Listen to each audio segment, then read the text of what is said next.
adik-adik, selamat pagi semuanya. Semoga dalam keadaan sehat dan tetap semangat. Adik-adik, sekarang kita masuk ke pertemuan kedua di bulan Kitab Suci Nasional dengan tema Allah yang hadir sebagai korban ketidakadilan. Adik-adik, ayo kita siap-siap di acara kita Bina Iman Anak Santo Gabriel at Home. Mari kita menyiapkan hati kita, duduk yang manis, duduk yang rapi. Mari kita berdoa bersama. Dalam nama Bapa dan Putra dan Roh Kudus, amin. Tuhan Yesus yang baik, hari ini kami mau belajar sikap tulus dan peduli yang berkenan pada Allah Bapa. Bimbinglah kami agar dapat menjadi domba kecil yang murah hati sebagaimana yang Kau kehendaki. Dalam nama Bapa dan Putra dan Roh Kudus. Amin. Hai adik-adik, semuanya sehat kan ya? Nah adik-adik, ternyata kita sudah 7 bulan loh. Dimulai dari bulan Maret, kita melakukan jaga jarak, sekolah dari rumah. Beberapa ada yang bekerja dari rumah, kita tidak melakukan kegiatan-kegiatan berkumpul, bahkan adik-adik sudah 7 bulan ya tidak pergi ke gereja, iya kan ya? Lama juga ya. Nah, selama masa ini, apakah adik-adik pernah memikirkan teman-teman yang ada di sekolah? Atau saudara yang mungkin tinggalnya agak jauh dari teman-teman? Apa ya kabar mereka sekarang? Apakah mereka sedang sedih? Atau mereka sedang sakit? Atau apakah teman-teman pernah melihat orang yang lewat di depan rumah atau di jalanan dengan pakaian yang sebenarnya kurang layak untuk dipakai? Gambar-gambar yang sedang tayang saat ini mewakili dari beberapa di antara mereka. Nah, teman-teman kira-kira pernah bertemu dengan yang mana? Apakah yang sedang tidur di jalan karena mereka memang tidak punya rumah? Atau orang yang terpaksa meminta-minta karena keadaannya? Yang mana yang pernah teman-teman temui? Atau pernahkah teman-teman melihat di TV orang-orang yang kurang beruntung dan sedang bersedih, terutama di masa pandemi ini? Apakah yang teman-teman rasakan? Bagaimana perasaan teman-teman ketika melihat orang-orang tersebut? Baik melihat secara langsung ataupun ketika kalian melihat di TV. Apakah ada yang biasa-biasa saja? Coba deh diingat-ingat perasaan adik-adik waktu melihat orang-orang yang kurang beruntung. Kalau bisa, boleh dicatat. Kira-kira apa ya perasaan adik-adik? Coba diingat, dipikirkan baik-baik.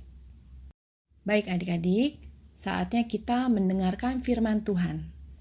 Bacaan hari ini diambil dari Matius 25 ayat 31 sampai dengan 40. Kakak ulangi sekali lagi dari Matius 25 ayat 31 sampai dengan 40. Penghakiman terakhir. Apabila Anak Manusia datang dalam kemuliaannya dan semua malaikat bersama-sama dengan Dia, maka Ia akan bersemayam di atas tahta kemuliaannya. Lalu semua bangsa akan dikumpulkan di hadapannya, dan Ia akan memisahkan mereka seorang daripada seorang, sama seperti gembala memisahkan domba dari kambing. Dan Ia akan menempatkan domba-domba di sebelah kanannya dan kambing-kambing di sebelah kirinya. Dan Raja itu akan berkata kepada mereka yang di sebelah kanannya, "Mari, hai kamu yang diberkati oleh Bapa-Ku, terimalah kerajaan yang telah disediakan bagimu sejak dunia dijadikan. Sebab ketika aku lapar, kamu memberi aku makan. Ketika aku haus, kamu memberi aku minum. Ketika aku orang asing, kamu memberi aku tumpangan. Ketika aku telanjang, kamu memberi aku pakaian. Ketika aku sakit, kamu melawat aku. Ketika aku di dalam penjara, kamu mengunjungi aku. Maka orang-orang benar itu akan menjawab dia, katanya, Tuhan, bila manakah kami melihat Engkau lapar dan kami memberi Engkau makan, atau haus dan kami memberi Engkau minum? Bila manakah kami melihat Engkau sebagai orang asing dan kami memberi Engkau tumpangan, atau telanjang dan kami memberi Engkau pakaian? Bila manakah kami melihat Engkau sakit atau di dalam penjara dan kami mengunjungi Engkau? Dan raja itu akan menjawab mereka, Aku berkata kepadamu, sesungguhnya segala sesuatu yang kamu lakukan untuk salah seorang dari saudaraku yang paling hina ini, kamu telah melakukannya untuk aku. Demikianlah sabda Tuhan. Nah, adik-adik, kita telah mendengarkan firman Tuhan. Telah disampaikan bahwa Tuhan akan memisahkan domba dan kambing. Siapa pernah lihat domba dan kambing? Ayo, sama atau beda? Betul adik-adik, kambing dan domba berbeda. Kalian boleh lihat gambar yang ini ya. Gimana tuh? Sama atau beda? Beda ya, kelihatannya ciri fisiknya aja kelihatan beda. Kalau kambing bahasa Inggrisnya goat. Kalau domba bahasa Inggrisnya sheep. Nah, langsung inget film Shaun the Sheep nih. Di dalam film Shaun the Sheep pernah ada suatu ketika si cerita tentang ada seekor kambing yang masuk ke dalam peternakan. Nah, adik-adik bisa lihat ini filmnya lucu. Si kambing itu makan semua yang ada di dalam peternakan. Domba-domba cuma ngeliatin doang.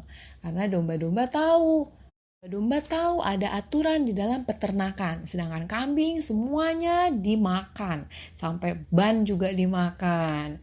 Kalau domba, dia mau masuk ke dalam kandang, mereka harus baris dulu. Kalau kambing, kalau tidak diikat, dia kabur kemana-mana, bahkan bisa makan tanaman-tanaman yang ada di situ. Sampai pagar juga dimakan ya adik-adik ya.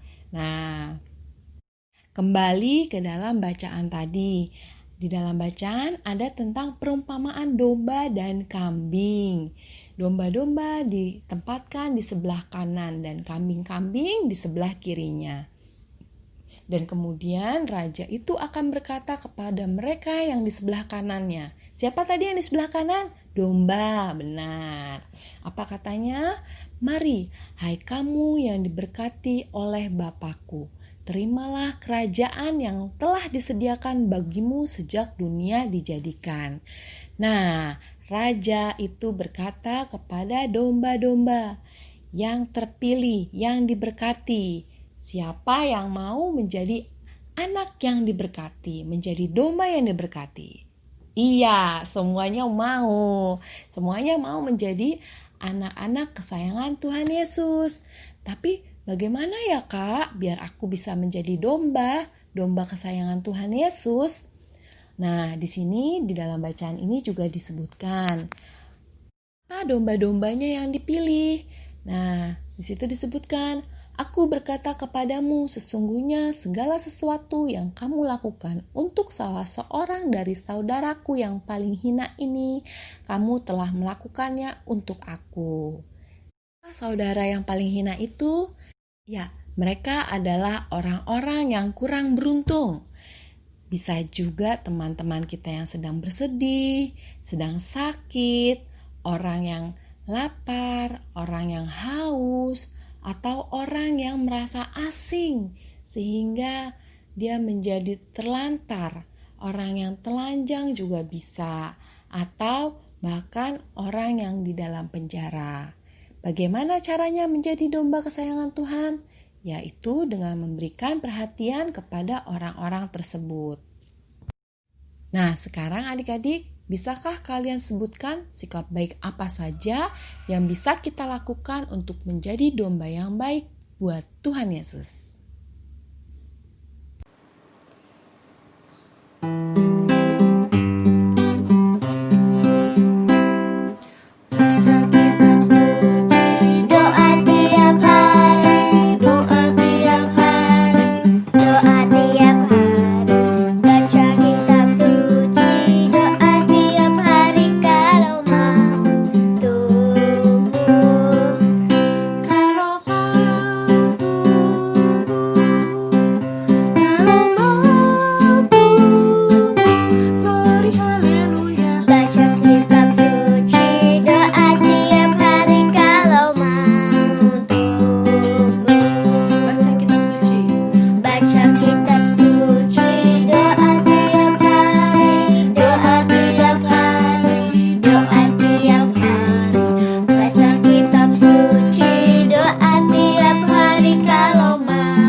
Baik adik-adik, sekarang kita masuk ke bagian aktivitas untuk PG dan TK.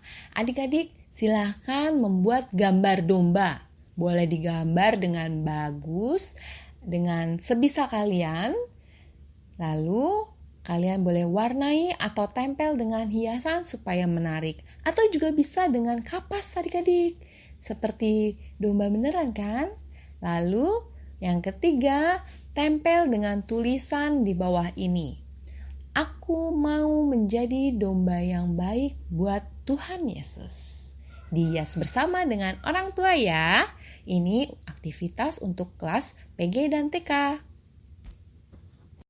Nah, untuk adik-adik kelas SD, aktivitasnya bisa dilihat di slide yang ini, bisa di-download juga. Untuk membedakan menulis sikap domba dan kambing. Lihat sekitarnya di kiri dan kanan. Di bawah juga ada beberapa gambar yang kira-kira apakah dia gambar tersebut masuk ke dalam kategori kambing atau domba. Misalnya nih selfish. Oh, selfish. Ini masuk kambing atau domba ya?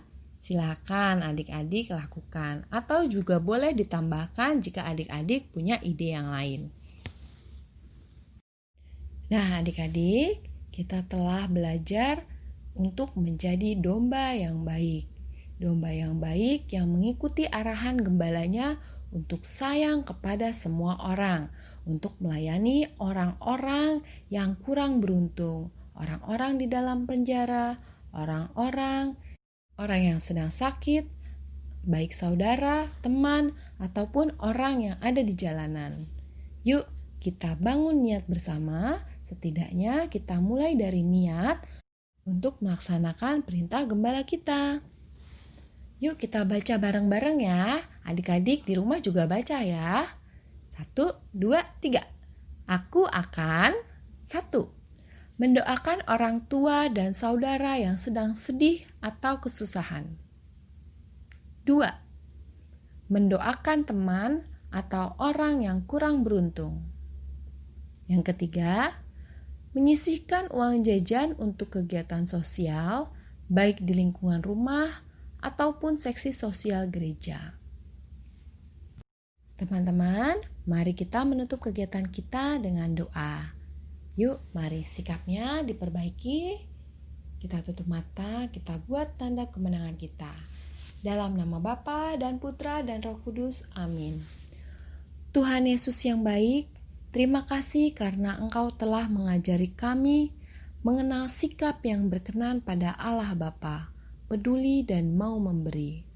Kami mau bersyukur atas segala anugerah-Mu dan rela berbagi berkat apapun lewat senyum tulus dan kerelaan berbagi kepada sesama. Amin. Dalam nama Bapa dan Putra dan Roh Kudus. Amin. Baik adik-adik, sampai jumpa di kesempatan yang lain.